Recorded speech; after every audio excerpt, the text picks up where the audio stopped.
غرباء ولغير الله لا نحمل الجبال. Bismillah. Assalamualaikum warahmatullahi wabarakatuh.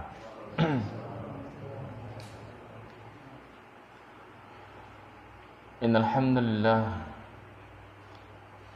nahmaduhu wa nasta'inuhu wa nastaghfiruh wa na'udzu billahi min shururi anfusina wa min sayyiati a'malina. Man yahdihillahu fala mudilla lahu wa man yudlil fala hadiya lahu. Ashhadu an la ilaha illallah wahdahu la syarika lah wa ashhadu anna Muhammadan 'abduhu wa rasuluh. Amma ba'du, fa inna khairal hadithi kitabullah wa khairal hadi hadi Muhammadin sallallahu alaihi wasallam wa syarrul umuri muhdatsatuha fa inna kulla muhdatsatin bid'ah wa kulla bid'atin dhalalah wa kulla dhalalatin finnar.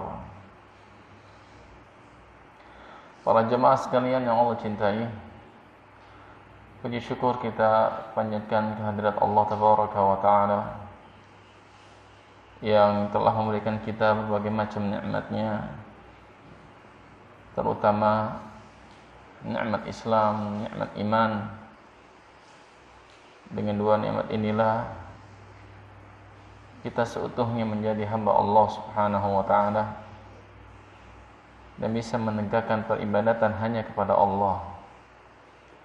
Dan kita mohon kepada Allah Subhanahu wa Ta'ala agar kedua nikmat ini tidak dicabut dalam hati kita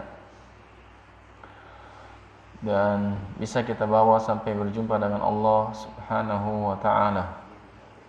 Bagaimana Allah mengatakan tabaraka wa ta'ala, ya ayyuhalladzina amanu taqullaha haqqa tuqatih wa la tamutunna illa wa antum muslimun.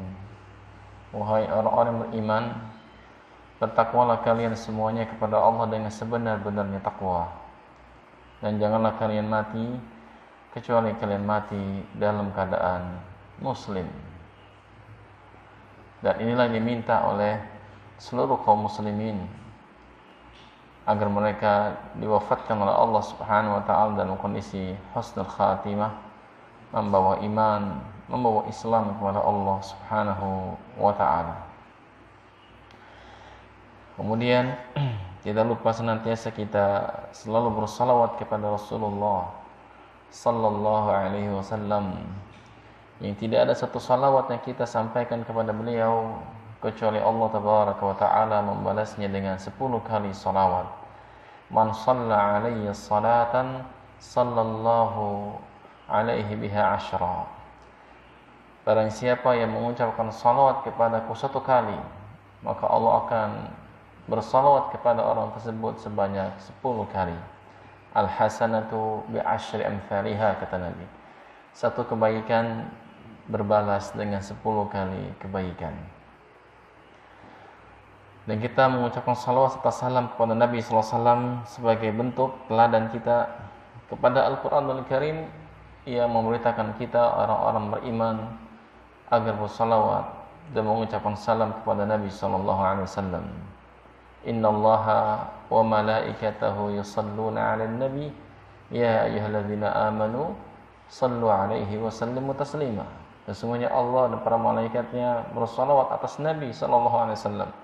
Wahai orang-orang beriman, ucapkanlah salawat serta salam penghormatan kepada Nabi sallallahu alaihi wa ala alihi wasallam.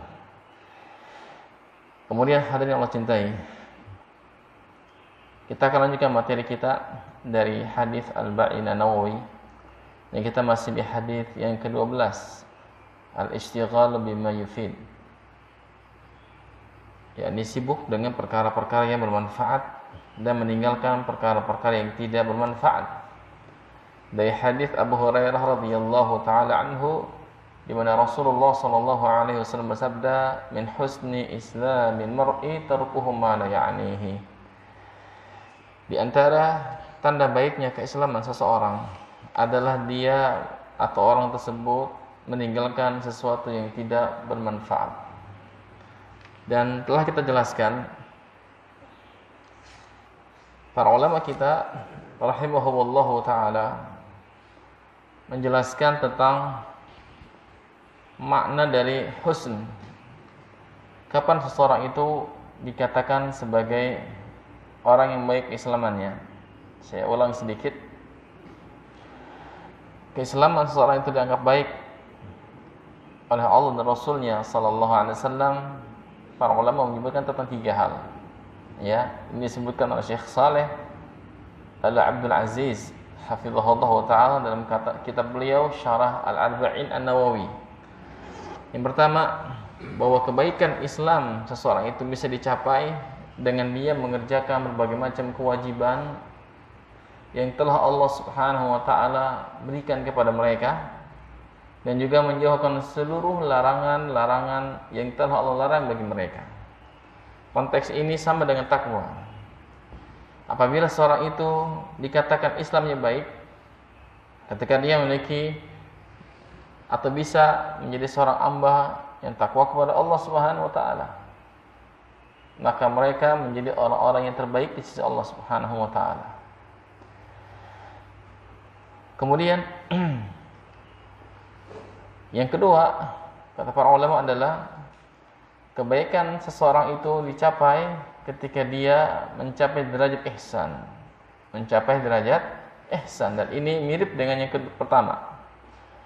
Ya, Nabi mengatakan sallallahu alaihi wasallam, al-ihsanu an ta'budallaha ka'annaka tarahu, fa in lam takun tarahu fa innahu yaraka. Ihsan itu adalah engkau beribadah kepada Allah Subhanahu wa taala seakan-akan kau melihat Allah tabaraka wa taala. Dan seandainya jika engkau tidak mampu melihat Allah, maka ketahuilah bahwasanya Allah Subhanahu wa taala melihatmu. Jadi derajat ihsan ini adalah derajat muraqabah, di mana seseorang itu merasa dirinya senantiasa diawasi oleh Allah Subhanahu wa taala. Dia meyakini dengan sebenar-benar keyakinan apa yang dia lakukan, apa yang dia kerjakan, baik sendiri atau berjamaah bersama kaum muslimin atau manusia lainnya, Allah Subhanahu wa taala senantiasa melihatnya.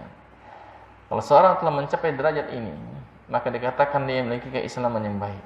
Maka dengan sendirinya, dengan izin Allah Subhanahu wa taala juga tentunya, dia bisa meninggalkan perkara-perkara yang tidak manfaat sama sekali.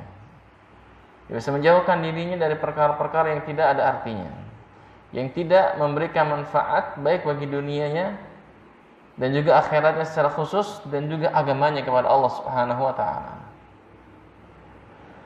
Yang ketiga, para ulama bahwasanya derajat keislaman seseorang itu dan kebaikannya ini bertingkat, berbeda-beda dengan apa yang ada pada dirinya. Ya, dan kondisi keislaman seseorang itu tergantung dari kondisi imannya kepada Allah Subhanahu wa taala. Semakin baik imannya, semakin baik keislamannya.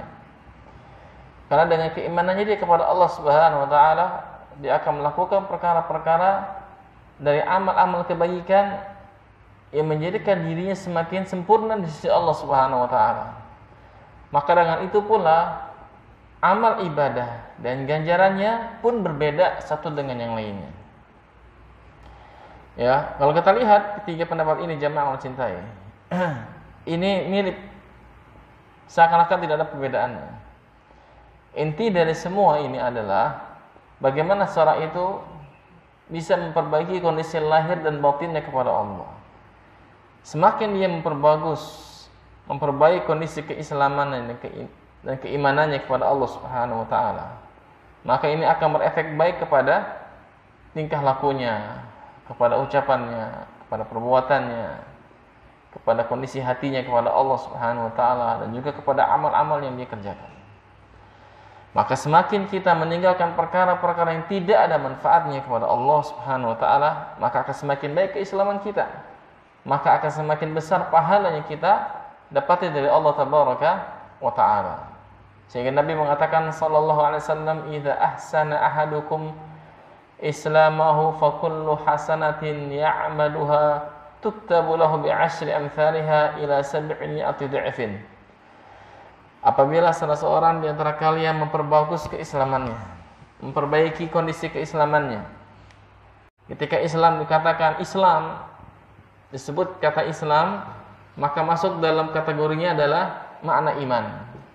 Artinya kalau seorang itu memperbagus kondisi keislamannya, keimanannya, tauhidnya, lahir dan batinnya kepada Allah Subhanahu wa taala, fa kullu hasanatin ya'maluha tuktabu lahu bi'ashri amsalha.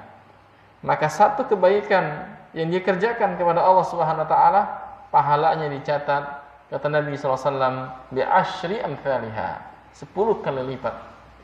Ila 700 dha'fin, sampai 700 kali lipat. Pahala itu semakin besar tergantung kondisi keislaman dan ketakwaan seorang hamba kepada Allah. Berarti kalau ada orang mengerjakan ibadah salat kepada Allah Subhanahu wa taala, maka pahala yang diperoleh oleh masing-masing mereka yang salat berbeda. Tergantung dari kondisi keislamannya, keimanannya kepada Allah Subhanahu wa taala, keyakinannya kepada Allah Tabaraka wa taala, keikhlasannya kepada Allah Subhanahu wa taala, keikutsertaannya dia dalam menapaki sunnah Nabi sallallahu alaihi wasallam, ittiba'nya. Semakin ikhlas, semakin mendekat kepada sunnah, semakin mencocoki kepada ikhlas dan sunnah Nabi sallallahu alaihi wasallam, maka semakin besar pahalanya di sisi Allah Subhanahu wa taala. Ketika semakin jauh dari itu semua, maka semakin jauh pahala yang besar dari Allah Subhanahu wa taala. Nah, ini hadis ini jamaah cinta Allah Subhanahu wa taala menunjukkan kepada kita bahwasanya level keislaman seseorang, kebaikannya, ketinggiannya, kemurniannya itu tidak sama. Jangankan orang awam dengan orang yang taat, masing-masing orang yang taat saja berbeda. Sama-sama orang yang taat kepada Allah itu berbeda keislamannya. Sehingga orang-orang yang taat kepada Allah Subhanahu wa taala sendiri memiliki kondisi amal-amal saleh yang berbeda. Memiliki tingkat keikhlasan yang berbeda. Memiliki tingkat ketakutan yang tinggi kepada Allah yang berbeda. Memiliki ketakwaan yang berbeda. Memiliki amal-amal saleh pun yang berbeda. Ya, sebagai contoh, Imam Malik rahimahullah taala itu pernah dikirim surat, dan ini pernah saya sampaikan, oleh sebagian kawannya yang ahli jihad. Dan intinya Imam Malik diajak berjihad, jangan sibuk hanya duduk di majelis ta'lim, majelis ilmu menyampaikan hadis Nabi sallallahu alaihi wasallam. Maka Imam Malik menulis surat, membalas suratnya. Yang intinya kata beliau rahimahullah taala, sesungguhnya Allah Subhanahu wa taala membagi-bagikan amal kepada hambanya sebagaimana Allah Subhanahu wa taala membagi-bagikan rezeki. Berbeda. Orang dapat rezeki ada yang luas, ada yang Allah sempitkan. Bahkan ada yang halal, ada yang haram. Ada yang berkah, ada yang tidak berkah. Demikian pula amal saleh. Allah bagi-bagikan amal saleh itu seperti Allah bagikan rezeki. Ada yang Allah bukakan pintu salat, tidak Allah berikan pada dia pintu puasa, saum. Ada Allah berikan pintu zakat, pintu sedekah, enggak Allah berikan dia pintu untuk mengerjakan ketaatan yang lainnya. Maka apa yang telah Allah berikan kepadamu berupa pintu jihad, aku pun redha dengan Allah memberikan kepadaku pintu dalam mengajarkan hadis Nabi sallallahu alaihi wasallam. Maka hendaklah kita masing-masing berlomba-lomba di atas kebaikan. Demikian ikhwah. Tetapi yang menjadi catatan buat kita ketika keislaman kita itu baik, apakah Allah bukakan bagi kita pintu jihad, pintu amal saleh yang lainnya, pintu salat sunnah, pintu puasa, sedekah, baca Al-Qur'anul Karim, atau menyebarkan ilmu dari Allah Subhanahu wa taala? Maka yang penting bagi kita bagaimana kita senantiasa memperbaiki kondisi keislaman dan keimanan kita kepada Allah Subhanahu wa taala. Maka dengan itu semua, maka kita akan meraih berbagai macam kebaikan dari Allah Subhanahu wa taala. Nah,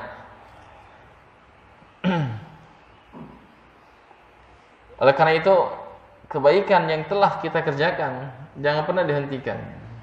Dan kita berupaya untuk senantiasa meningkatkan kualitas keislaman dan keimanan kita kepada Allah Subhanahu wa taala. Oleh karena itu kata sebagian para ulama ikhwah, yang perlu diperhatikan di sini bahwasanya Islam ini menghimpun segala macam bentuk kebaikan. Islam menghimpun segala macam bentuk kebaikan, dunia serta akhirat.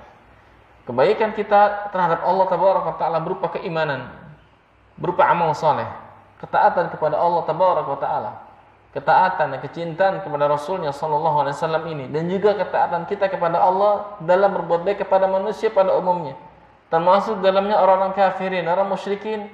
Kita pun harus berbuat baik kepada mereka selama mereka tidak mengganggu keyakinan kita, selama mereka tidak mengganggu kita. Intinya, ya Allah mengatakan Subhanahu wa Ta'ala, Innallaha ya'mur bil 'adli wal ihsan. Sungguhnya Allah Subhanahu wa Ta'ala memerintahkan kalian berlaku adil, enggak boleh berbuat zalim. Kalaupun kita membalas perlakuan buruk seorang, maka balaslah dengan setimpal, enggak boleh melampaui batas. Wal ihsan, dan berbuat kebajikan.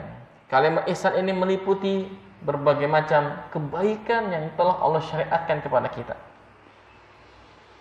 Allah menyebutkan al-adl, keadilan, baru kalimat ihsan, kebaikan. Padahal kebaikan itu masuk dalamnya adalah kalimat keadilan. Allah memberikan kita dengan sifat yang khusus, al-adl. Setelah itu Allah menyebutkan kalimat yang sifatnya umum, menunjukkan sebaik-baik kebaikan adalah di antara bersikap adil. Bersikap adil kepada Allah dengan kita mentauhidkan Allah. Bersikap adil kepada Rasulullah dengan kita berittiba kepada beliau sallallahu alaihi wasallam. Bersikap adil kepada manusia dengan menebarkan kebaikan, melarang mereka berbuat keburukan. Baru Allah mengatakan wal ihsan, dan menyuruh kepada berbuat kebajikan. Perkara-perkara kebaikan, entah buat diri kita, kita berlaku adil, kita berbuat kebaikan buat diri kita, kepada orang tua kita. Ini menunjukkan bahwasanya Islam itu ya meliputi segala macam bentuk kebaikan. Sehingga kata Nabi sallallahu alaihi wasallam, "Ma yuqarribukum ilal jannah wa yubaidukum minan nar illa wa qad buyyina lakum." Tidak ada sesuatu yang membuat kalian semakin dekat dengan surga dan menjauhkan diri kalian dari neraka illa wa qad buyyina lakum, kecuali telah dijelaskan kepada kalian. Telah Nabi jelaskan mana perkara-perkara yang membuat kalian semakin dekat dengan surga, dan mana perkara-perkara yang membuat kalian semakin jauh dari neraka. Telah Nabi jelaskan sallallahu alaihi wasallam. Dan Nabi telah meninggalkan agama ini putih bersih. Siangnya malamnya seperti siangnya, lailuha kanahariha, la yazighu anha illa halikun. Tidak ada yang menyimpang dari jalan yang terang, yang jelas, yang putih bersih itu, kecuali dia orang yang pasti binasa, pasti hancur. Orang-orang yang menyimpang dari jalan, dari apa yang Nabi tinggalkan sallallahu alaihi wasallam berupa Islam, keyakinan, amal saleh, semua kebaikan yang pernah Nabi lakukan, menyimpang dari itu semua, maka dia akan hancur binasa. Ya. Dia akan dikalahkan. Dia akan dibinasakan oleh Allah Subhanahu wa Ta'ala. Oleh karena itu, hadis ini jamaah Allah cintai. Ini hadis yang menghimpun berbagai macam kebaikan dari Allah Subhanahu wa Ta'ala. Dan Nabi jelaskan demikian. Sallallahu alaihi wa ala alihi wasallam. Ya. Nah, kemudian jamaah yang Allah cintai Subhanahu wa Ta'ala, kita lanjutkan bahasan kita dari hadis yang mulia ini,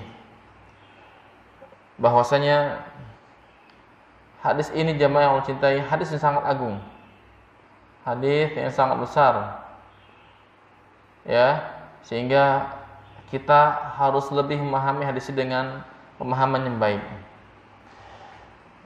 Kemudian jamaah cinta Allah Subhanahu wa Ta'ala, kalimat la ya'nihi, saya ulang lagi sedikit di sini karena ini penting. Kata para ulama kita rahimahumullahu taala,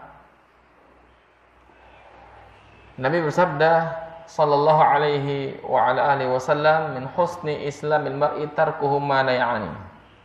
Di antara ciri baik keislaman seseorang itu adalah dia meninggalkan perkara-perkara yang tidak bermanfaat. Syekh Saleh mengatakan ya'ni hadzal fi'l wa huwa tarku ma la ya'ni min husni islamihi. Wa hadha dhahirun fi martabataini jami'an. Fa innal ladzi ya'ti bi ta'at wa yabta'id 'anil muharramat munshaghilan bi ta'ati rabbih an yatakallafa ma la ya'ni wa amma ahli ihsan fahum fi maqamil muraqabah aw ma huwa a'zamu minha wa huwa musyahadatu athar al-'ismati was sifati fi khaliqatillah. Fahaula'i musyaghiluna bi ihsanil 'amal adh-dhahir wal batin an yakuna lahum hammun fi ma la ya'nihim. Makna hadis ini adalah perbuatan yang tidak manfaat ini, yakni meninggalkan segala sesuatu yang tidak bermanfaat, itu merupakan ciri yang khusus bagi orang-orang yang memiliki kebaikan dalam Islamnya. Ya, kalau kita ingin lihat secara itu orang yang baik Islamannya, maka lihat apakah dia meninggalkan perkara-perkara yang tidak ada manfaatnya atau tidak. Dan ini sangat jelas. Dan ini terlihat pada dua hal, dua martabat. Pertama, dia mengerjakan perkara-perkara ketaatan, perkara-perkara kebaikan, baik yang wajib dan juga yang sunnah. Perkara-perkara yang telah Allah Subhanahu wa taala wajibkan bagi dia, dan segala perkara-perkara yang telah disunnahkan Rasulullah sallallahu alaihi wasallam. Dan ingat jangan mencintai kalimat sunnah dalam amal saleh itu bukan berarti kita meninggalkannya. Ya. Kayak tadi misalnya salat sunnah 2 rakaat sebelum subuh. Oh, ini kan cuma sunnah. Kalimat sunnah ini jangan menjadi alasan buat kita untuk meninggalkan amal saleh. Tapi kalimat sunnah ini jadikan sebagai pemicu kita untuk mengerjakan kebaikan itu sendiri. Karena sejatinya kebaikan yang kita kerjakan itu berbalik kepada kita. Hal jazaa'ul ihsan ilal ihsan. Tidak ada balasan bagi kebaikan kecuali kebaikan itu sendiri. Maka walaupun itu derajatnya sunnah atau sunnah mustahab di bawah derajat wajib, maka bukan berarti bagi kita untuk meninggalkannya. Tapi kita harus mengerjakannya. Ya, harus dalam arti berupaya dengan maksimal mengerjakan ketaatan dengan apa yang dikerjakan Nabi sallallahu alaihi wasallam. Yang kedua, wa yabta'id 'anil muharramat munsyaghilan bi ta'ati rabbih an yatakallafa ma la ya'nih. Yang kedua, dia menjauhkan perkara-perkara yang dilarang oleh Allah Subhanahu wa taala karena sibuk mengerjakan ketaatan kepada Allah Subhanahu wa taala dari mengerjakan perkara-perkara yang tidak bermanfaat. Berarti keharaman sesuatu perbuatan, ucapan dan perbuatan, bahkan keyakinan dia tinggalkan karena Allah Subhanahu wa taala itu dalam rangka mengerjakan ketaatan kepada Allah. Ketaatannya bagaimana? Seseorang ketika di hadapan dia ada perkara-perkara yang haram, maka dia tinggalkan dalam rangka taat kepada Allah. Jadi kalau dia meninggalkan perkara yang haram tersebut karena Allah, itu sama aja dia sedang mengerjakan ketaatan kepada Allah dalam rangka meninggalkan yang diharamkan. Misalnya ada khamr, ada zina, ada judi, ada korupsi, ada syirik bahkan kepada Allah. Kita tinggalkan dalam rangka apa? Taat kepada Allah. Kenapa? Karena Allah mengharamkan semua itu. Demikian pula pada hari ini sedang merebak masalah perdukunan. Kita tinggalkan perdukunan, karena itu kesyirikan. Dan Allah perintahkan kita untuk mengerjakan atau berusaha sesuai dengan perintahnya Allah Subhanahu wa taala. Dukun sedang merebak, perdukunan. Karena itu saya menghimbau kepada para dai misalnya, hendaklah mereka menyuarakan tentang haramnya kedukunan kesyirikan ini di khutbah-khutbah Jumat mereka, agar semakin jelas kaum muslimin memahami. Ya. Dan jangan khawatir, jangan mengkhawatirkan orang mencela. Ya. Ini perkara yang sangat fatal. Masalah perdukunan ini merebak di negeri kita. Yang semenjak dahulu 14 abad yang silam Nabi mengatakan sallallahu alaihi wasallam, man ata'arrafan fasa'alahu an syai'in lam tuqbal lahu salat 40 lailah. Barang siapa yang bertanya kepada arraf, tukang ramal, terhadap tanya sesuatu, tanya doang, belum tentu membenarkan, maka salatnya tidaklah terima 40 lailah, 40 malam, atau 40 yawman dan satu lafaz 40 hari. Hadis sahih dikeluarkan oleh Muslim. Bahkan Nabi punya statement yang lebih tegas lagi. punya ancaman yang sangat besar. Man ata'arrafan aw kahinan fasaddaqahu bima yaqul faqad kafara bima unzila ala Muhammadin. Barang siapa yang bertanya kepada dukun atau tukang ramal atau tukang dukun, lalu membenarkan ucapannya, sungguh dia telah kafir dengan apa yang Allah turunkan kepada Muhammad sallallahu alaihi wasallam. Maka ini kebatilan, ditinggalkan karena Allah Subhanahu wa taala dalam rangka apa? Taat kepada Allah Subhanahu wa taala. Ketika dia sakit, ingin sembuh, maka jangan datang ke dukun. Maka dia berobat dengan pengobatan yang terkenal berdasarkan keilmiahan dari ilmu kedokteran tersebut, baik secara konvensional atau secara tradisional. Dia berobat dan Allah perintahkan demikian. Nabi juga mengatakan, "Fatadawaw wa la tatadawaw bil haram." Berobatlah kalian, jangan berobat dengan cara yang haram, dengan barang-barang yang haram, dengan obat-obat yang haram, dengan cara-cara yang dibenarkan oleh syariat. Fa innallaha lam yada' da'an illa wada'a lahu dawaan. Dan sesungguhnya Allah Subhanahu wa taala tidak meletakkan satu penyakit kecuali Allah meletakkan juga obatnya. Ini pasti dari Nabi sallallahu alaihi wasallam. Dan kita tinggalkan pengobatan yang haram di antara perdukunan, bertanya kepada dukun, kepada paranormal dalam rangka taat kepada Allah, an yatakallafa ma la ya'ni, dari mengerjakan perkara-perkara yang tidak ada manfaatnya sama sekali. Kedukun tidak ada manfaatnya sama sekali. Justru kita semakin takut. Semakin kita bergandung dengan dukun, dengan syirik, dengan syaitan, kita lepaskan hati kita dari Allah Subhanahu wa taala. Nah, ini harus ya, dan kita harus jelaskan kepada keluarga kita tentang haramnya perdukunan, syiriknya perdukunan. Enggak boleh kita tanya, apalagi datang ke mereka dan membenarkan ucapan mereka yang batil. Datang kepada mereka dengan dua cara, langsung atau enggak langsung. Langsung datang, enggak langsung gimana? Tanya dengan SMS, dengan WA. Ya, dengan memberikan foto dan gambar, dengan menjelaskan kondisi sakitnya dia, itu termasuk datang kepada mereka dan bertanya kepada mereka. Wa'iyadzubillah. Nas'alullah wassalam wa'afiyah. Hati-hati, karena datang kepada dukun tidak harus langsung pada saat ini. Kita bisa tanya mereka dengan cara melalui media sosial atau telepon sekalipun. Ya, ini nggak boleh, haram, syirik. Ya. Dan orang yang beriman, ahlul ihsan, mereka berada pada puncak tingkatan muraqabah. Au huwa a'zam minha, atau lebih besar lagi. Mencapai derajat kesempurnaan iman. Kalau orang sudah mencapai derajat ihsan, itu derajatnya sangat tinggi. Tapi ada orang yang mencapai lebih dari itu. Ini para nabi dan rasul alaihi wassalatu wassalam. Para siddiqin, ya, orang-orang yang derajatnya di bawah derajat kenabian, as-siddiqin. Ini Masya Allah derajat sangat tinggi. Wa huwa musyahidatul athar al-isma wa sifati fi khaliqatillah. Fahaula'i munsyghiluna bi ihsanil amal al-zahir wal batin an yakuna lahum hammun fi ma la ya'ni. Dan dia begitu melihat, menyaksikan, mengetahui tentang dampak buruk dari perbuatan maksiat, dan juga bagaimana sifat-sifat yang telah Allah Subhanahu wa taala berikan kepada makhluk-makhluk Allah yang lainnya, yang kadang-kala sifat-sifat itu buruk, mengajarkan pada kejelekan, keburukan, seperti dusta. Ya, kata Nabi sallallahu alaihi wasallam, iyyakum wal kadhib fa innal kadhiba yahdi ilal fujur wa innal fujura yahdi ilan nar. Hati-hati kalian dari sikap dusta, bohong. Karena bohong itu mengajak kepada kalian tentang keburukan. Dan keburukan itu mengajak kalian kepada nerakanya Allah Subhanahu wa taala. Mereka lah orang-orang yang apa? Senantiasa mensibukkan diri dengan amal-amal kebaikan yang zahir dan yang batin, daripada mengerjakan perkara-perkara yang tidak manfaat sama sekali. Ini harus kita camkan zaman cinta Allah Subhanahu wa taala, apalagi di masa seperti ini. Di masa pandemi, orang tuh banyak menghabiskan waktunya di rumah misalnya tanpa amal soleh, ya.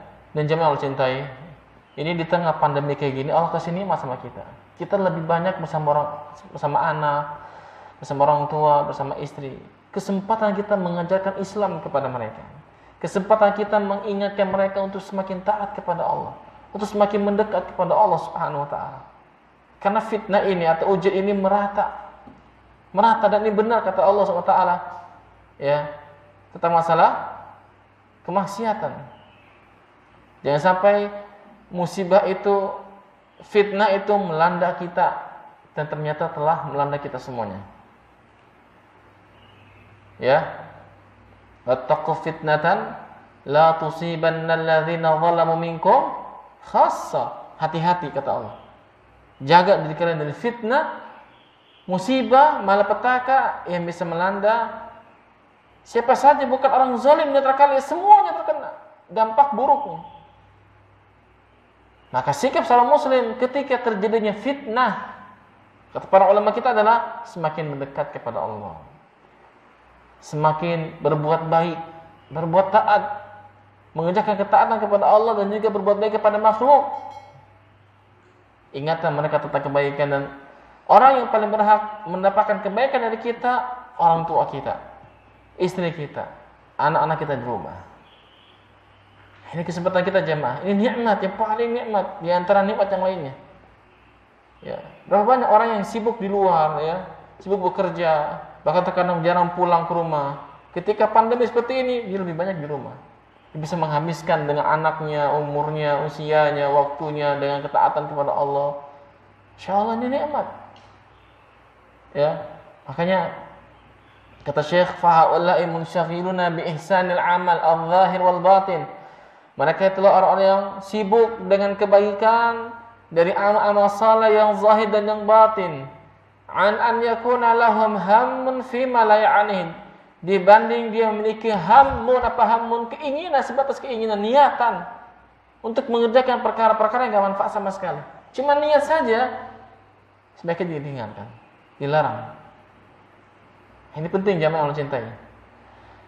Ya, nah, kalau demikian halnya ikhwah, apa makna ma la ya'ni?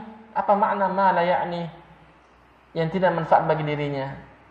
Di sini Nabi menggunakan kalimat yang sangat luar biasa. Nabi katakan ma la ya'nihi. Kita terjemahkan bahasa kita, apa yang enggak manfaat. Ya. Sebenarnya kalimat ma la ya'nihi ini adalah lebih umum lagi.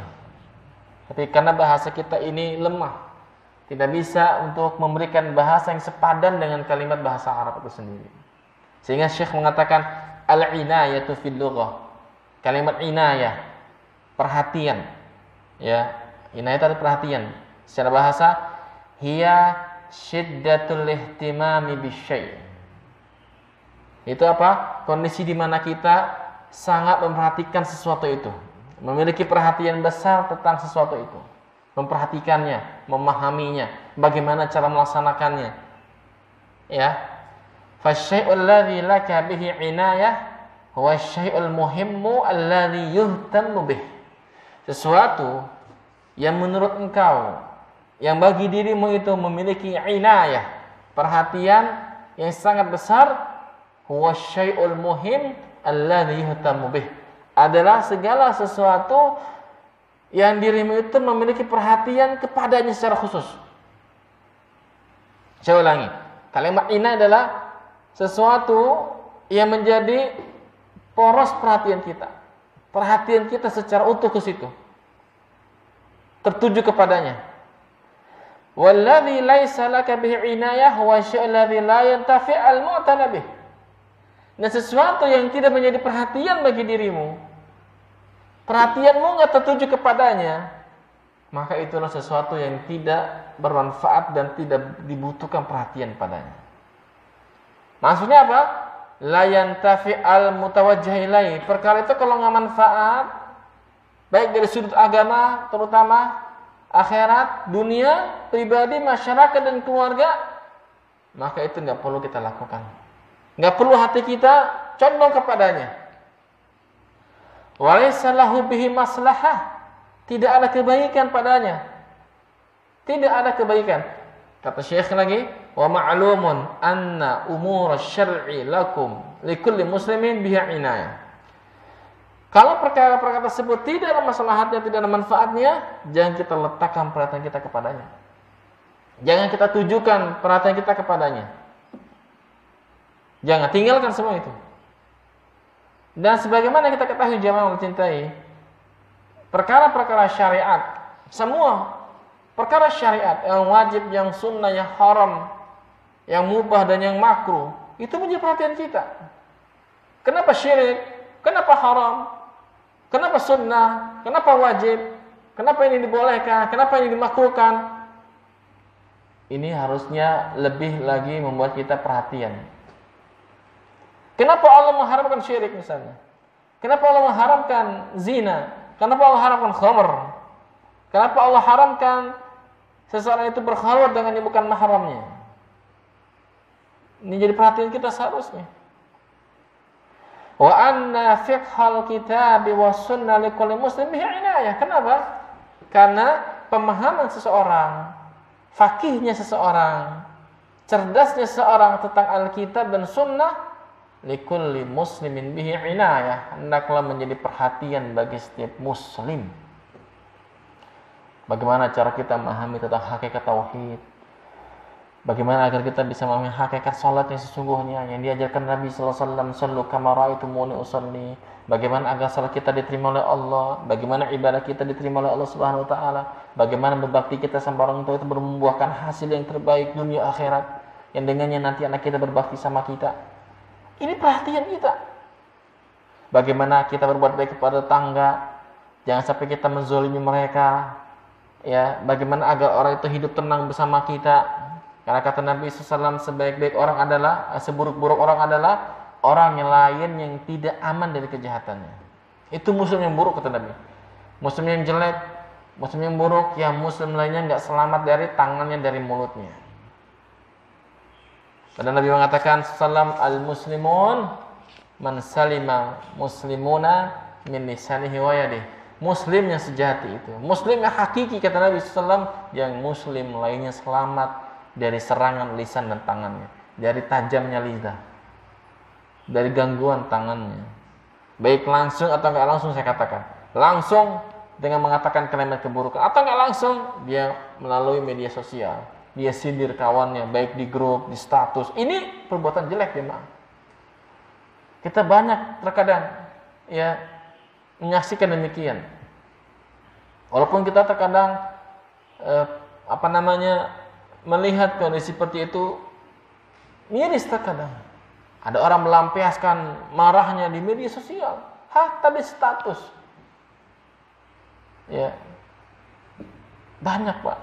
Bahkan sebagian orang tanya, "Ustaz, gimana hukumnya?" Orang itu menyindir di status, nggak boleh. Bilang situ waras gitu. Iya kan? Luapkan semua kemarahannya, disindir tetangganya, disindir online di status. Ini nggak boleh, jemaah. Ini mengganggu orang. Yang kata Nabi SAW, muslim yang sejati itu, muslim lainnya itu selamat dari gangguan lisannya dan gangguan tangannya. Makanya kita manfaatkan tuh nikmat handphone, nikmat WA, nikmat Instagram, nikmat media sosial. Karena demi Allah akan ditanya nanti pada hari kiamat oleh Allah Subhanahu wa taala. Itu nikmat. Dan nikmat itu harus kita arahkan kepada ketaatan, kepada kelangan jadi azab. Jadi niqmah bukan nikmat, tapi niqmah, siksaan. Ya, ini Masya Allah. Dan itu juga bisa menjadi sarana kita memahami kitab dan sunnah Nabi SAW. Wa anna fiqhal kitab wa sunnah likulli muslim bihi inayah. Ini penting, jemaah. Ya, memahami Al-Quran dan Sunnah itu jadi poros kita, jadi perhatian kita. Bagaimana agar kita bisa paham? Bagaimana agar keluarga kita bisa paham? Nah, karena itu niat kita dalam talabul ilmi untuk bisa memahami agama Allah.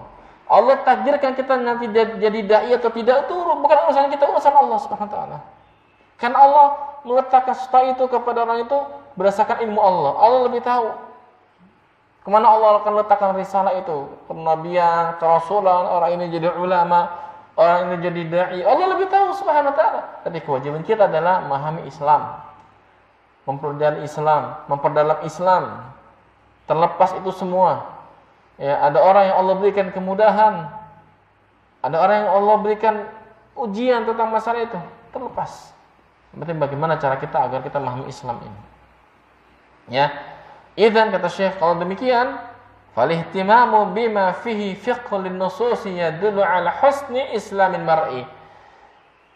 Kalau demikian halnya perhatian seseorang dengan perkara-perkara syariat, dengan nas-nas syariat, memahami Islam, memahami sunnah Nabi SAW, memahami ayat-ayat Al-Quranul Karim, yadullu ala husni islamin mar'i. Itu menunjukkan bagusnya potensi keislaman seseorang dalam dirinya. Kalau jamaah punya perhatian tentang Islam, tentang Quran, bagaimana menghafalnya, bagaimana memahaminya, maka jamaah memiliki potensi baiknya keislaman dalam diri jamaah sendiri. Masya Allah. Ada niatan baik aja untuk belajar agama. Baca Quran misalnya, saya ingin perbaiki baca Quran saya. Ini ada kebaikan dari Allah. Allah tunjukkan kepada kebaikan. Zaman sekarang orang belajar Quran malu ya. Belajar Iqra malu misalnya. Enggak apa-apa. Ya. Dia belajar Iqra walaupun masih Iqra 1 2 3 4. Walaupun sudah dewasa, dia masuk dalam kategori man ta'allama Qur'ana khairukum man ta'allama al-Qur'ana wa 'allamahu. Sebaik-baik kalian adalah orang yang pelajari Quran dan mengajarkannya dan mempelajarinya. Itu sebaik-baik kita, kata Nabi SAW. Ya, ini luar biasa Pak. Maka kita banyak berhutang budi kepada guru-guru TPA, guru-guru baca Quran di kampung-kampung, di pelosok-pelosok, di gang-gang kecil. Ya mereka kurang diperhatikan oleh kaum muslimin. Padahal mereka yang mengajarkan anak-anak kita baca Quran. Ya kan? Kasihan. Ya, kita berhutang budi dengan mereka. Ya terkadang seorang ulama sekalipun, ya, ada kalanya dia tidak bisa memberikan kontribusi yang besar kepada seorang anak kecil dalam mengajarkan baca Quran. Coba, antum datang ke universitas yang besar, mau nggak ngajarin baca Quran sama antum? Jarang. Antum suruh sekolah dulu deh, lulusan mana baru bisa masuk, kan begitu. Dia terimanya instan. Antum udah bisa baca Quran, antum udah bisa baca, bisa ini. Tapi guru-guru TPA itu luar biasa. Ya. Atau orang tua itu terkadang mereka nggak mampu untuk mengajarkan anaknya pandai baca Quran, dia serahkan pada guru TPA. Dia maunya anaknya pandai. Pokoknya mesti bisa baca Quran, gimana caranya begitu? Ini luar biasa Pak. Ya, kita perhatian dengan kita. Harusnya kita berbuat baik kepada mereka lebih dari yang lain. Ya, kita mampu merogoh kantong kita untuk bayar sekolah anak kita berjuta-juta. Tapi terkadang untuk memfasilitasi anak kita mengaji, bisa baca Quran dengan baik, bilang mahal. Oh mahal. Mahal, benar ya Pak? Iya. Dibandingkan dengan sekolah-sekolahan yang luar biasa. Nah, perhatian dengan Quran Pak. Sebaik-baik kalian, kata Nabi, yang belajar Quran dan yang mengajarinya. Waktu kita habis dengan Quran itu waktu yang paling barokah. Karena kita bersinggungan dengan Quranul Karim. Disebut Al-Quranul Karim, Al-Quran yang mulia karena dia sifat Allah yang mulia, firman Allah yang mulia, Rabb kita yang mulia, diturunkan kepada Nabi yang paling mulia Muhammad SAW melalui malaikat yang paling mulia Jibril alaihi salatu wassalam, diturunkan pada malam yang penuh kemuliaan, malam Qadar, diturunkan kepada umat yang paling mulia, umat Islam, kuntum khair ummatin. Barang siapa yang waktunya habis, yang kesibukannya dengan Quran, maka dia paling mulia, kata Nabi SAW. Enggak ada kemuliaan lebih dari itu. Khairukum, kata Nabi, sebaik-baik kalian yang belajar dan mengajarkan Quran. Baik mengajarkan dalam membacanya, mengajarkan dalam memberikan pemahamannya seperti hari ini. Ini termasuk mempelajari Quran dan mengajarkannya. Tidak ada yang lebih baik dari itu. Ya, tidak ada yang lebih baik. Ini menunjukkan Pak, pahamnya kita, sibuknya kita dengan Al-Quran dan Sunnah, dengan perkara keagamaan kita, ya dulu ala husni islamin mar'i, menunjukkan baiknya keislaman kita. Dan itu terlihat dari semua aspek amalnya, Pak. Dalam dia mengerjakan ketaatan kepada Allah, dia penuh dengan maksimal. Ini penting, Pak. Ya. Kemudian kata Syekh lagi, min husni islamil mar'i tarkuhu ma la ya'ni wa bil mafhum. Dengan pemahaman kebalikannya. Ya, kalau Islam seseorang itu baik, dia meninggalkan perkara yang tidak baik, pemahaman kebaikannya, anna min husni islamil mar'i ihtimamu bima ya'nihi. Berarti ciri baiknya orang itu adalah mengerjakan ketaatan. Wa ma la ya'nil mar'ul muslim min aqwal allati laysa laha naf'un lahu fi dinihi wala fi dunya aw fi akhiratihi aw fi aula fa inna tarakahu min husni islamil mar'i. Berarti seseorang itu kalau punya perhatian ya tentang perkara-perkara yang tidak bermanfaat dari ucapan, dari perbuatan yang manfaat ditinggalkan, baik untuk dunianya, agamanya, akhiratnya atau yang lainnya ditinggalkan, itu kebaikan buat dia. Jadi sekali lagi jamaah, kalau kita meninggalkan ucapan yang enggak baik, perbuatan yang enggak baik, kita tinggalkan, maka menunjukkan Islam kita baik, dan disitulah kita dapat pahala dengan catatan karena Allah. Jadi jamaah meninggalkan ini enggak manfaat nih, saya tinggal. Kenapa? Karena itu tidak ada kebaikan bagi saya. Ya, terkadang kita sibuk ya dengan sesuatu yang tidak manfaat. Ya, contoh kecil aja lah. Ya, masing-masing kita kan ada di grup WA ya misalnya. Lagi rame apa nih? Latihan kita lihat atau habis waktu kita. Padahal kalau 10 menit, 15 menit kita habiskan baca Quran, udah bisa setengah juz. 1 juz itu 10 lembar, Pak. Alias 20 halaman. Itu bagaimana yang bacanya itu standarnya baik, lancar. Enggak terlalu cepat, enggak terlalu lama. 20 menit.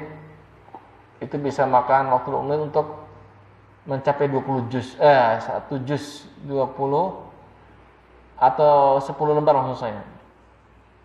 Nah, kalau kita habiskan waktu main handphone 1 jam 2 jam itu enggak berasa, Pak. Waktu di zuhur aja, udah subuh, habis waktu kita di handphone tengah malam. Katanya udah mau dekat subuh kita belum tidur, ngantuk, akhirnya tidur, bangun-bangun kesiangan subuhnya. Kan begitu. Ini gak manfaat, Pak. Demi Allah gak manfaat. Bayangkan banyak waktu kita tersita dengan itu. Amal kita gak tambah, takwa kita gak nambah. Justru perkara-perkara yang manfaat itu kita kerjakan semakin banyak. Ya, Allahu Akbar. Wa hadza 'amun yashmal ma yatasilu bi fudulil ulumi allati la tanfa'u. Perhatikan. Pada orang tua nih yang dia punya anak yang masih sekolah anaknya, perhatikan kata Syekh, wa hadza 'amun yashmal ma yatasilu bi fudulil ulumi allati la tanfa'u. Dan ini mencakup segala sesuatu ilmu-ilmu yang tidak ada manfaatnya. Ada orang sekolah ilmu, ngambil jurusan tertentu, ternyata enggak manfaat ilmunya. Yang dia tuntut bukan ilmu manfaat. Ini bukan jadi kebaikan ke dia, bukan keburukan nantinya. Dia habiskan umurnya, hartanya, kesibukannya untuk ilmu yang gak manfaat. Ngambil ilmu apa misalnya? Jurusan apa? Banyak. Ya, misalnya jurusan yang makin banyak dibincang, jurusan ekonomi. Ini jadi ejek-ejekan orang-orang nih biasanya nih. Saya punya teman jurusan ekonomi. Akhirnya apa? Jadi cleaning service. Kan gak nyambung. Terus kalau S1, SE, tapi jadi cleaning service. Mana aja lo digituin. Ya, artinya Syekh ingin menjelaskan kepada kita. Sampai ilmu-ilmu yang kita cari, kita tuntut, Pak. Sampai bangku sekolahan, misalnya ya. Kalau itu gak ada manfaatnya, jangan kita masuk ke situ. Kalau mau cebur dalam dunia ilmu dunia sekalian, cari ilmu dunia manfaat, teknologi misalnya.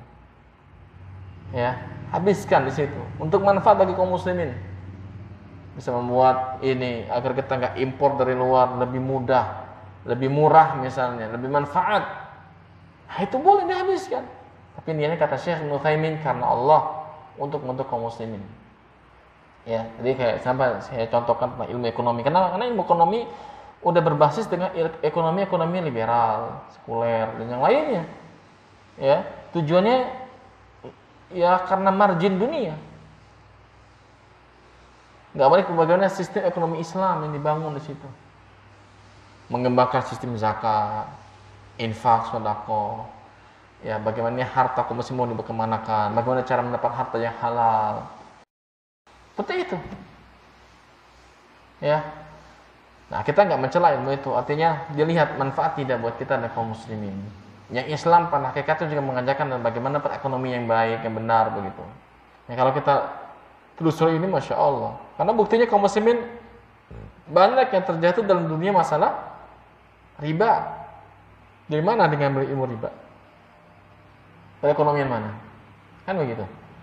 Nah ini Pak, makanya jadi perhatian nih bagi kita semua, anak-anak kita nanti sekolah, kuliah, ajarkan mereka misalnya begitu, masuk ngambil ilmu yang manfaat yang bagaimana, ya, termasuk ilmu yang kita tuntutnya kalau nggak manfaat, ini pun tinggalkan semua.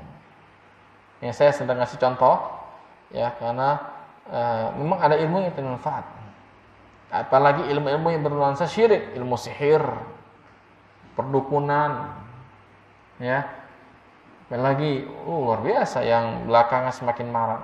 Lihat di awal-awal tahun dan penghujung akhir tahun, banyak orang-orang yang meramalkan nanti Indonesia begini, perekonomiannya akan begini. Nggak manfaat nih, tahu dari mana? Kalau kita tanya sama dia kapan sampean mati juga bingung dijawabnya. Kan gitu, dukun tanya, Pak, kapan meninggal dunia, Pak? Berani nggak nanya gitu? Nanya apa mojokin kan gitu.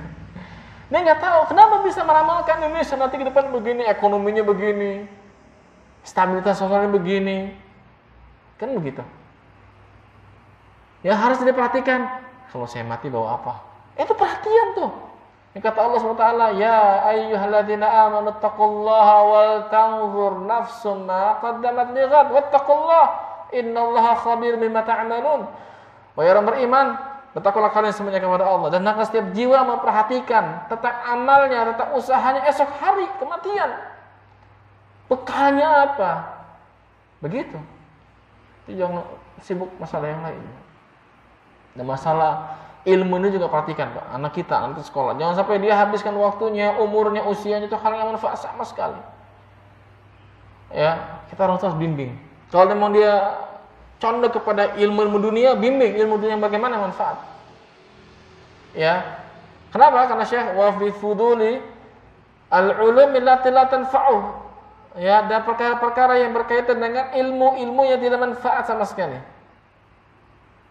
Lalu kata Syekh lagi wa fi fudulil muamalat, dan muamalat yang manfaat tentang riba, tentang keharaman sesuatu. Terus saya katakan demikian. Ya. Bifudulil ilaqat, hubungan-hubungan yang manfaat. Nih kita di WhatsApp, di Instagram, di Facebook. Ya, kita masuk ke grup ini, ke grup itu, kalau nggak manfaat, tinggalkan. Karena teman-teman yang ada di dunia ini jamaah, itu bisa menarik kita ke dalam nerakanya Allah. Allah mengatakan al-akhilla yawma idzin ba'duhum li ba'din aduwwun illal muttaqin. Teman-teman yang saling bersahabat, teman-teman dekatnya sejawat, al-akhilla pada hari kiamat nanti saling bermusuhan jemaah, saling menarik ke dalam nerakanya Allah illal muttaqin, kecuali yang takwa kepada Allah. Karena kalau kita berteman dengan orang takwa, dia nggak akan narik kita ke neraka, justru mengajak kita kepada surga. Kalau kita salah diluruskan, kalau kita semangat diberi lagi semangat, kalau kita sakit kita diberikan semangat agar cepat sembuh, kalau kita keliru diluruskan jemaah. Ini teman yang benar, walaupun terkadang ya nasihat itu sulit kita mendapati. Nah, ini penting jemaah, ini perhatikan nih. Wa bi fudul ilaqat, hubungan-hubungan yang enggak penting. Manfaat nih. Wa nahwi dzalik dan sebagainya. Fatarkuhu ma la ya'nihi fi dinihi dalilun husni islamihi. Meninggalkan hal tersebut sebagai bukti, sebagai dalil baiknya keislaman kita. Ya. Yakni dalil raghbati fil khair. Ini adanya dalil, adanya petunjuk dalam dirinya, dia memiliki motivasi semangat yang besar kepada kebaikan. Li'an ityanahu ma la ya'nihi fil ilaqat aw fil aqwal aw fi sam' ila akhirih hadza dari'atun li an yataqiba syai'an muharraman. Karena dia punya perhatian kepada hubungan-hubungan tertentu, ucapan tertentu, sampai yang lainnya juga menjadi sebab dia terkadang masuk ke dalam dunia yang haram. Coba ada jemaah, bagaimana daya tarik kita tertarik tentang masalah hubungan-hubungan yang manfaat, misalnya di dunia media sosial. Ya kita klik saja, pencet yang macam-macam, boleh deh. Satu kebuka semua tuh, kan gitu. Lihat YouTube, pencet konten-konten yang nggak benar, teman-temannya ikut semua gitu kan ya. Itu daya tarik pas syaitan. Hati-hati dengan beginian, kita khawatir. Ini Nabi jelaskan, Islam kita baik itu dengan kita meninggalkan perkara yang manfaat sama sekali. Yang bisa saja kita masuk ke dalam perkara yang haram, atau meninggalkan yang wajib, atau meremehkan yang wajib. Banyak Pak, orang asyik di dunia game, tinggalkan sholat. Sampai yang kata dia perkara itu wajib, mencari nafkah, dia tinggalkan sholat 5 waktu karena mencari nafkah. Ada azan manggil, dicuekin. Khususnya Jumatan coba. Ya kan? Padahal cari nafkah itu manfaat, tapi ketika dia melampaui batas, dia nggak melihat kepada hal yang manfaat yang Allah perintahkan di perkara yang wajib, dia tinggalkan. Justru dia telah melanggar perintah syariat. Jadi kata ulama, kalau azan sudah berkumandang, kita masih berjual beli, bertransaksi jual belinya wajib difasakh. Haram, nggak boleh. Wah, kita harus tahu nih masalah beginian, kan gitu. Ya. Waqad jaa fi ba'dil ahadits anna mimma la ya'nil mar' al-kalam nutqan aw sama'an. Di sebagian hadis disebutkan di antara perkara yang manfaat itu adalah ucapan, baik yang dia ucapkan atau ucapan manusia yang didengar.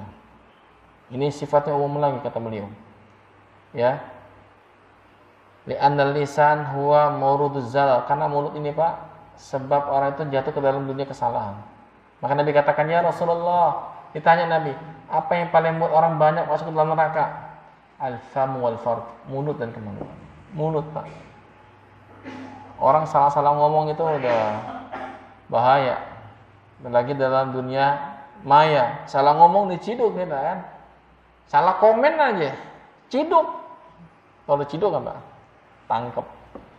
Apalagi komen-komennya yang berbau sara. Hati-hati Pak. Kita yang niatnya baik, orang nggak lihat niatnya, zahirnya. Ngomong kayak gini, screenshot sebarin, tangkep. Nih lihat, kata Syekh. Ya, kenapa? Karena mulut itu mawruduz zalal, ya, sumber kesalahan. Wal udhun aidan hiya mawruduz zalal, dengan telinga kita salah dengar, kita dengar salah paham, kita sampaikan, rusak hubungan orang. Fal insanu muhasabun ala ma yantiqu lisanah. Ala ma yantiqu lisanuhu. Orang itu dihisab oleh Allah berdasarkan apa yang diucapkan yang keluar dari mulutnya, dari lisannya. Allah mengatakan ma yalfidhu min qaulin illa ladaihi raqibun atid. Tidak ada ucapan yang terlontar dari lisannya kecuali ada raqibun atid. Wa hadhil ayatu ammah. Ini ayat yang bersifatnya umum. Apa saja yang kita ucapkan dari lisan kita, sampai keluhan kita di saat kita sakit, merinding, aduh, dicatat malaikat. Dicatat malaikat Allah SWT. Sehingga kata sebagian para ulama demikian. Ya, bahkan Nabi bersabda sallallahu innahu yuktabu hatta aninal marid. Sesungguhnya malaikat itu, kata sebagian salaf maksud saya, mencatat sampai keluhan, rintihan orang yang sakit. Aduh gitu. Aduh, bahasa sakit, aduh. Gemeteran saya gitu. Dicatat malaikat. Sehingga Imam Ahmad rahimahullah taala ketika dia sakit, padahal di belakangnya ini banyak deraan, beliau dicambuk puluhan Pak di belakangnya sampai pingsan, jatuh, dan beliau dirantai kakinya, tangannya dirantai, sakit beliau. Datang sebagian muridnya, wahai imam, saya mendengar sebagian ulama mengatakan rintihan orang yang sakit pun dicatat malaikat. Setelah itu Imam Ahmad gak pernah merintih lagi, dan beliau menahan rasa sakitnya sampai meninggal dunia rahimahullah ta'ala. Ya Allah ya Rahman, itu keluhan kita Pak, ya, dicatat oleh malaikat. Gimana yang benar-benar ucapan Pak, kita cuma gitu saja. Akhirnya kalau kita sakit kita banyak istighfar aja. Astagfirullah. Nabi mengatakan Allahu Rabbi la usyriku bihi syai'an. Nabi ketika lagi sakit demikian, Allahu Rabbi la usyriku bihi syai'an. Allah Tuhanku, aku tidak bersyirik kepada Allah dengan sesuatu apapun juga. Nabi memperbanyak kalimat la haula wala quwata illa billah, la haula wala quwata illa billah. Perbanyak kalimat itu Pak. Itu merupakan ghirasul jannah, tumbuh-tumbuhan di surga. Bapak utama itu Allah tumbuhkan satu kalimat di surga. Allahu akbar. Jadi ingat ya, Masya Allah. Sampai ucapan orang yang sakit aja dicatat. Gimana ucapan yang haram? Gimana ucapan syirik? Nah, ini membuat kita ini ya tidak mudah melepaskan ucapan dari lisan kita. Ya. Nah ini. Kemudian Pak, di sini disebutkan di antara faedah hadis ini Pak, saya sebutkan 3 macam ya. Saya ringkas. Yang pertama, al-istighal bima la ya'ni tadhi'un wa dha'ful iman. Sibuk dengan perkara-perkara yang manfaat itu tanda lemahnya iman. Sibuk dengan perkara-perkara yang tidak manfaat tanda lemahnya iman. Ngomong yang enggak manfaat, bahas hal yang manfaat, sampai kita bergadang, ngobrol-ngobrol sampai perhatikan juga nih. Terkadang kita sering kongko sama teman, ngumpul di warung kopi, ngobrol ngalor ngidul. Iya enggak, Pak? Ya. Kalau enggak manfaat tinggalin, Pak.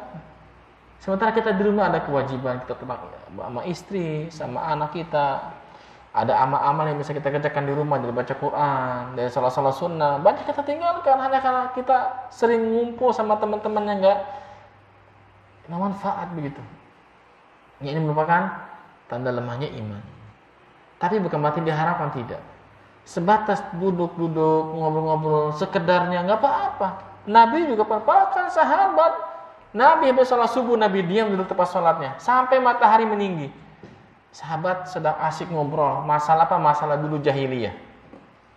Dulu kita begini ya, dulu kita nyembah ini ya. Tertawa para sahabat. Sekedar mengenang jahiliyah lalu bertahaduts bi nikmatillah. Merasa senang dengan nikmat Islam. Nabi melihat kita sebagai sahabat tersenyum Nabi. Senyum Nabi pulang. Kalau kongko-kongko itu menimbulkan maslahat bagi hati, bagi badan, kita semangat menentang, nggak apa-apa. Antum olahraga, main futsal 1-2 jam agar sehat, agar semangat mengerjakan ketaatan kepada Allah. Nggak apa-apa, bahkan itu pahala. Saya main futsal nih biar sehat, biar kuat, biar terhindar dari penyakit. Kalau saya sehat, saya bisa ibadah kepada Allah dengan rajin. Oh, ini boleh. Tapi jangan sampai batas, jangan sampai seharian. Tinggalkan kewajiban kepada istri, kepada anak, lupa kepada ketaatan kepada Allah. Nah, ini jadi salah seperti itu. Ya. Nah, ini. Dan yang terakhir, Pak. Ya. Kata Syekh lagi, hafizahullah ta'ala, al-i'radu amma la ya'ni tariqus salamati wan najah. Berpaling dari perkara-perkara yang tidak ada manfaatnya merupakan jalan keselamatan. Jalan keselamatan itu di situ, Pak. Kita meninggalkan hal-hal yang manfaat itu jalan keselamatan kita. Terkadang kita memang harus apa ya? Harus cuek dengan kondisi orang yang memang itu enggak manfaat buat kita. Di grup, di mana, di warung kopi, kita nggak perlu dengar lah. Udah kita fokus dengan apa yang kita inginkan. Kita datang ke warung, kita ingin berjual beli, selesai pulang. Nggak usah nimbrung di situ. Kecuali itu manfaat buat kita. Ya, kata Syekh, wa idza alimna anna ma ya'ni al-insan fi hadhihi dunya min al-umuri qalila binisbati lima la ya'ni, alimna anna man iktasara ala ma ya'nihi salima min kathirin min asy-syururi wal atham. Kalau kita sudah mengetahui bahwasanya perkara-perkara yang manusia itu tidak manfaat dari urusan dunianya, itu sedikit Pak yang manfaat sebenarnya. Oleh karena itu kalau kita berikhtisar, ini kita mencukupkan diri dari perkara yang manfaat, kita selamat dari kejelekan dan dari dosa. Ya, saya contohkan lagi misalnya, kita ngumpul sama teman. Kalau di situ ada pembicaraan yang manfaat, jangan ikut. Jangan ikut. Atau kita lihat berita, lihat televisi, ya terkadang acara-acara manfaat, jangan lihat. Habiskan dengan ketaatan kepada Allah. Ini kita selamat loh dari kejelekan dan keburukan. Ya, kalau kita ngumpul kelamaan, tiba-tiba ngomongin orang, tiba-tiba ngejelekin orang, jadi nggak selamat kita, jadi dosa kita, ya kan? Ini kata Syekh min kathir min syurul atham, kita bebas, kita selamat dari kebanyakan dosa dan kesalahan. Wa tafarragha al-ishtighal bi maslahatil ukhrawiyyah. Wa kana dzalika dalilan al husni Islam. Dan kita lebih menyibukkan diri perkara yang manfaat dari urusan kita, baik pribadi kita, keluarga kita, dunia dan akhirat kita. Kalau kita sibuk bisa mencari nafkah untuk keluarga kita nih, cari yang halal, sampai kita capek sekalipun, itu maslahat, itu manfaat buat kita, Pak. Benar, itu manfaat selama kita mencari dengan cara yang benar. Sampai sekalipun kita pergi pagi pulang malam, kalau itu manfaat dan kita tidak melupakan kewajiban kita sebagai hamba Allah, itu maslahat demi Allah, maslahat.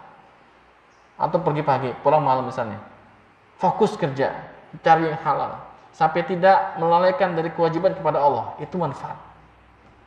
Atau ada kalanya libur, bisa manfaat sama anak, sama istri, ngajak mereka jalan-jalan misalnya, ngajak mereka menyetaatan, oh ini manfaat luar biasa. Walaupun cuma seminggu sekali, sepekan sekali, antum bersama keluarga misalnya, atau sepekan 2 kali, tapi antum fokus di luar bekerja, cari nafkah yang halal, dengan tidak melupakan sebagai kewajiban seorang muslim kepada Allah, ini manfaat. Ini manfaat. Nah, ini penting, Pak. Kita harus tahu kadar kita bagaimana cari nafkah di luar dengan istri. Itu harus punya batasan-batasan yang dijelaskan oleh syariat. Ya. Alhamdulillahirabbil alamin. Ya, ada berapa hal lagi, cuman sudah cukup siang ya. Ya. Tapi ini semoga mewakili dari apa yang disebutkan oleh para ulama kita, ya, dari perkara-perkara yang tidak ada manfaatnya sama sekali. Alhamdulillahirabbil alamin. Barangkali ada yang ditanyakan, silakan. Bisa saya jawab, kalau tidak wallahu taala alam. 6. Tidak ada? Cukup ya? Cukup.